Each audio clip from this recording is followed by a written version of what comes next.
Betania. Kenapa orang selalu merujuk pulang kampung itu menjadi ritual yang selalu orang lakukan. Orang mau hidup sampai di Belanda, orang mau pergi Amerika, dong pulang kampung, dong tahu beta dari Amer, beta dari ular, beta dari Porto, beta dari beta dari mana? Somlaki, beta dari mana saja pulang kampung. Kenapa mesti pulang kampung? Supaya orang ingat, supaya orang tahu, supaya ketong tahu dari mana ketong asal, supaya ketong sering lupa bahwa dari sana ketong punya nenek moyang sampai ketong ada orang sini. Semangat yang diberkati Tuhan. Ketong pembacaan di saat ini Matius 28 ayat 16 sampai 20 pun dalam kerangka itu, supaya kasih ingat murid-murid kamu asal dari mana. Waktu beta panggil kamu itu di mana, supaya kamu jangan lupa apa yang kamu sudah janji, supaya kamu jangan lupa kamu pun janji berbeda itu apa, kamu pun komitmen itu apa. Peristiwa ini terjadi setelah Paskah dan sebelum kenaikan Yesus ke surga. Menarik, kenapa Yesus suruh pergi di Galilea? Kenapa Yesus suruh pergi ke dekat saja, pergi Yerusalem lah, Bethlehem lah, Betania? Kenapa mesti Galilea? Kalau dia di kota itu kurang lebih, kalau dari situ ke Galilea, dari Betania ke Galilea itu kira-kira 180 kilo. Jadi kalau balik lagi dari Betania itu kira-kira 360 kilo. Kita mesti berjalan pergi. Lama waktu itu. Mungkin sehari dua berjalan. Bagaimana Yesus bisa mengkonstruksi keadaan saat itu supaya murid-murid berjalan tiga sana kembali lagi ke situ? Yang pertama Yesus bilang begini. Yesus sampaikan kepada Maria Magdalena dan Maria yang lainnya, bilang pardon, pergi di Galilea, nanti baru dapat beta di sana. Untuk baca di Matius 28 ayat 10. Galilea menjadi tempat yang penting bagi perjalanan iman murid-murid waktu itu. Galilea harus mengingatkan kembali murid-murid yang pertama bahwa di sana Yesus memanggil murid-murid, bahwa di Galilea adalah tempat mereka dipanggil, tempat mereka menyaksikan banyak mujizat, tempat mereka mendengarkan Yesus dan mengaku bahwa mereka mau ikut Yesus. Galilea menjadi tempat bersejarah dan murid-murid Yesus. Dan karena itu, ketika mereka diteguhkan sebagai murid, sebagai pengikut Yesus, Galilea adalah tempat yang bersejarah, kesaksian mereka. Dan karenanya Yesus minta supaya kembali. Kenapa? Karena peristiwa penangkapan lalu penyaliban Yesus itu bikin dong trauma, bikin dong ketakutan, cemas, khawatir. Apa yang mau terjadi besok? Bagaimana ketemu besok ini? Sebagai pelayannya, sebagai murid-murid yang harus terus memberitakan Injil itu, bagaimana kalau penasih besok ini? Guru susah ada. Peristiwa ini memporak-porandakan iman mereka sebagai murid. Yesus tahu betul itu. Yesus tahu cara berpikir murid-murid. Dan caranya bilang pulang ke Galilea. Perjalanan pulang itu secara sebetulnya kalau majalah bilang, mau tahu atau mau pergi di mana di kampung ini, perjalanan itu untuk pikirkan sampai kampung itu. Kenapa? Diingat semua tentang kampung itu. Dan karena itu perjalanan pulang ke Galilea, jadi juga bisa berpikir begini. Mungkin saja murid-murid juga tidak akan berpikir. Kamu ingat waktu kamu panggil menjadi murid. Kamu ingat waktu kamu mengaku Yesus, kita mau ikut dalam perjalanan ini, momen reflektif dilakukan supaya ketika sampai sana, dia tahu orang belum masih ingat apa yang Yesus bilang. Pesan ini bisa dimengerti dengan jelas. Pesan ini lalu juga dengan kekuatan yang Yesus berikan bisa juga dilakukan. 360 kilo berlari. Dan karena itu Bapak Ibu yang diberkati Tuhan, di Galilea lah The Great Commission atau amanat agung itu Yesus perintah. Ini sampai 3 ada 3 hal penting yang kita bisa lihat dalam bacaan pagi ini, Matius 28 ayat 16 sampai 20. Yang pertama, kata pergilah, jadilah semua bangsa muridku. Ini artinya perintah yang harus dilakukan. Pilih, bukan itu, bukan masalah. Pilih. Pergilah artinya kita harus keluar dari zona nyaman ke sana, ke tempat di mana kamu harus pergi. Yang kedua, baptislah. Baptislah mereka di dalam nama Bapa, Anak dan Roh Kudus. Dan yang ketiga, ajar. Ajarlah mereka melakukan. Jadi ajar melakukan segala sesuatu yang kuperintah. Jadi pergi, baptis dong, lah ajar dong, ajar melakukan ya, bikin. Bagaimana ketong ajar melakukan kalau bisa bikin? Ketong mesti ajar dong untuk bikin dulu, supaya dong bisa lihat apa yang ketong bikin kalau dong bikin. Jadi ada 4 kata kunci dari perintah. Mengapa? Pertanyaannya, mengapa harus ada kata baptis dulu sebelum kata ajar? Jadi baptis, kalau yang berikutnya ajar mereka. Ada yang memahami begini. Ini yang juga menjadi dasar kenapa ada baptisan bayi gereja. Di GPR mengakui itu baptisan bayi. Jadi mesti kenal Tuhan dulu, baru ajar dulu. Dan PRN juga bilang, pengajaran itu berlangsung seumur hidup, karena itu mesti ada kata ajar. Jadi pengajaran itu tidak berhenti hanya dengan mengaku percaya. Iyo beda Kristen beda ikut Yesus. Bukan hanya beda Kristen, tapi beda ikut Yesus. Artinya kekristenan itu tidak lalu menjebak kita hanya pada ritual-ritual, tetapi memahami sungguh bahwa ada misi besar yang Tuhan Yesus segala sesuatu. Jadi perintah untuk memberitakan Injil. Ayat 19 dan 20 ini berat. Berat bagaimana itu memberitakan Injil? Memberitakan Injil bagaimana dalam konteks hari ini? Apakah kita semua sedang ada mesti percaya Yesus yang sudah baptis? Apakah masih dalam konteks seperti itu, ataukah pemberitaan Injil sudah mengalami modifikasi? Apa yang harus kita bikin hari ini? Berat. Di dalam ayat 20 ayat 20b bilang begini, aku menyertai kamu senantiasa sampai akhir. Aku menyertai kamu senantiasa sampai akhir zaman. Sebelum itu Yesus mendahuluinya dengan kalimat begini, kepadaku telah diberikan segala kuasa di surga dan di bumi. Selesai.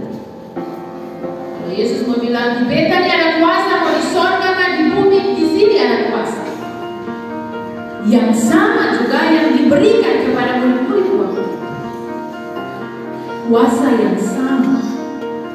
Apakah kata kuasa itu? Iya.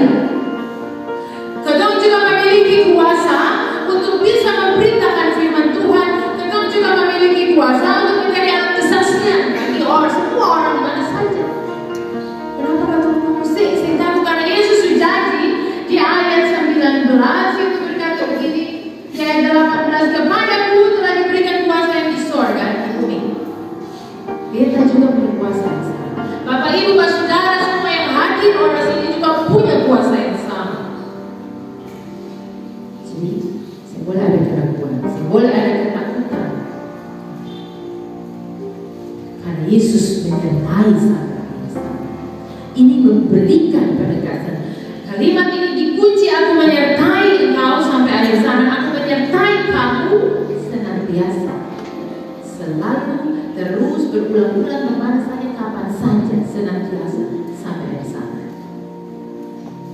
Jadi Yesus yang menyertai. Ketika dia kasih perintah, dia tahu kalau ketong ini manusia ini lemah, terbatas, nanti kalau suara sedikit tawaran-tawaran ketong mulai minta. Kalau kata takut saya dapat promosi, kata mulai kompromi. Kenapa kompromi? Karena kita terkaget-kaget.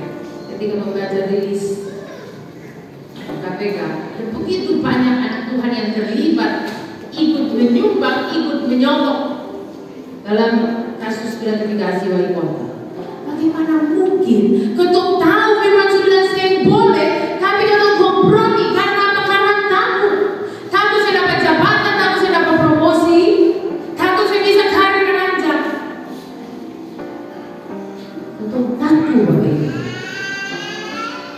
Ketuk ragu-ragu itu nanti kalau besok saya dapat promosi, lalu kita ada kuliah di luar kota, sama kamu akan ragu-ragu kalau nanti kita soalnya kurang. Padahal antum betul-betul sudah janji aku menyertai kamu sampai akhir zaman. Antum sertai itu berarti antum tahu kalau kurang, ada kurang kita kasih tambah, kita kasih cukup. Kalau ada yang ada kita kasih ada. Kalau ada sakit kita tolong. Tahu?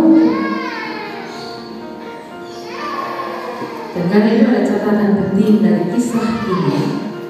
Yang pertama adalah bahwa kebersamaan kedua keyakinan kedua ikut Yesus, kedua percaya dari kecil sampai orang ini, kedua percaya Yesus, tapi dalam banyak situasi hidup kedua lupa bahwa kedua punya Allah yang besar, kedua punya kuasa yang berlokasi dalam diri setiap kedua. Bahwa mengaku percaya saja, bahwa bilang iyo beta Kristen, bahwa tahu selama minggu selama hari tetapi saat kita itu saja sih cukup Bapak Ibu untuk bisa memastikan bahwa engkau sih ragu-ragu sama seperti murid-murid waktu itu. Lihat Yesus bikin mujizat dia.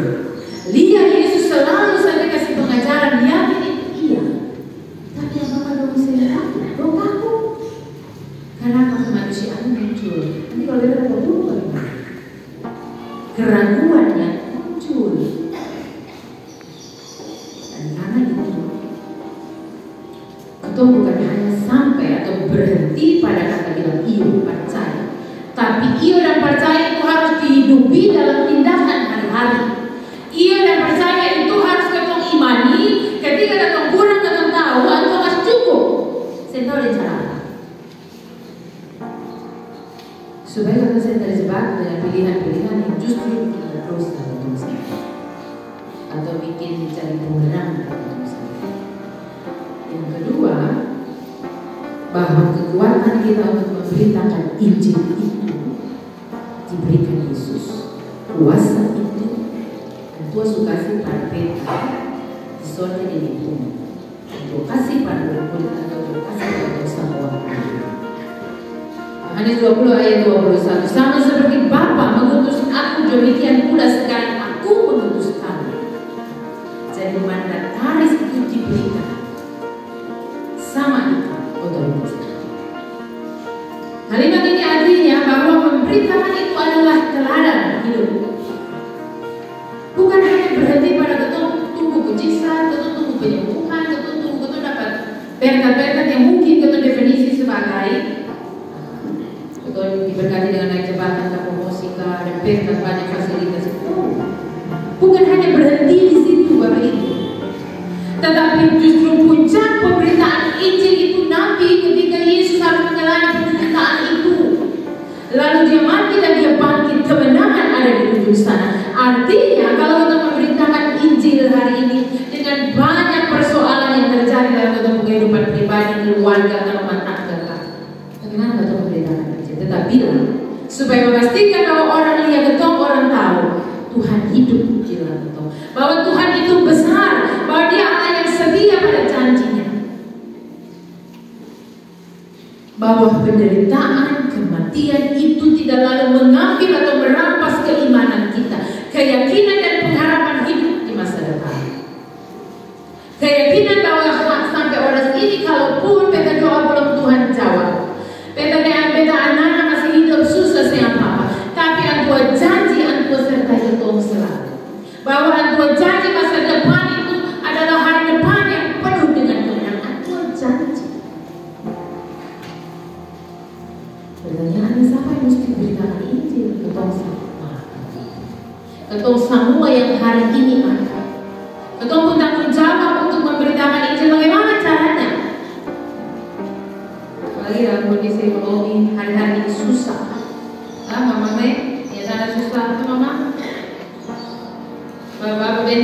mahal tuh.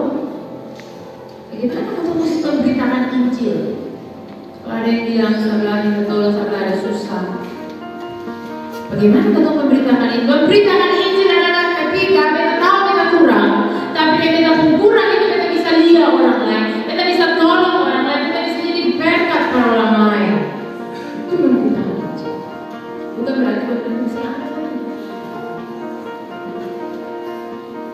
Atau lupa bahwa semua yang kita punya ini cuma anugerah, cuma sebentar saja. Kita kemarin dapat cerita satu pimpinan di satu instansi, dia bilang begini. Sementara itu P3 dia bilang begini, pimpinan itu. Tapi beta sering-sangka beta kepala dinas bisa bikin beta begitu panggil dan marah-marah beta seperti anak kecil. Kalau tua dan anak bilang kita jalanan itu cuma sebentar. Kalau kita bilang pada beta ini sebentar dan kita juga kuat itu dan cuma kasih kantor. Artinya apa? Kadang-kadang zona nyaman semua yang kita punya itu bikin kita lupa kalau semua itu sementara. Semua itu Tuhan kasih cuma sementara saja. Lalu kita pun tugas yang apa yang sementara itu tetap bilang pada orang-orang bahwa Yesus hidup di beta, bukan semata-mata beta mengaku saja, beta bilang saja ya beta Kristen, beta anak Tuhan, maka beta pun kelakuan itu jauh dari apa yang beta bicarakan itu. Bahwa itu akan saya hidup. Karena itu Yesus bilang ajar dong melakukan. Jadi ada tugas supaya bikin akar mencari teladan dalam hidup hari-hari. Bukan hanya dengar sampai diajarkan saja, maka saya bikin. Jelas ya, ajarlah mereka melakukan. Bikin atau semua hari mesti bikin akar. Supaya Matius 5 ayat 16 genaplah bilang begini. Dengan demikianlah hendaknya terang bercahaya di depan semua orang, supaya mereka melihat perbuatanmu yang baik dan memuliakan Bapamu di surga. Jangan takut kalau kehidupan hari ini susah, jangan bimbang yang kawan Tuhan. Karena kalau dapat kesempatan, atau saya pernah kurang, atau saya pernah kurang, atau saya pernah ada, dan selalu Tuhan mencukupkan. Kalau sampai orang ini kita Bapak Ibu yang sehat semua, meskipun mungkin mama bersyukur karena punya tanah susah.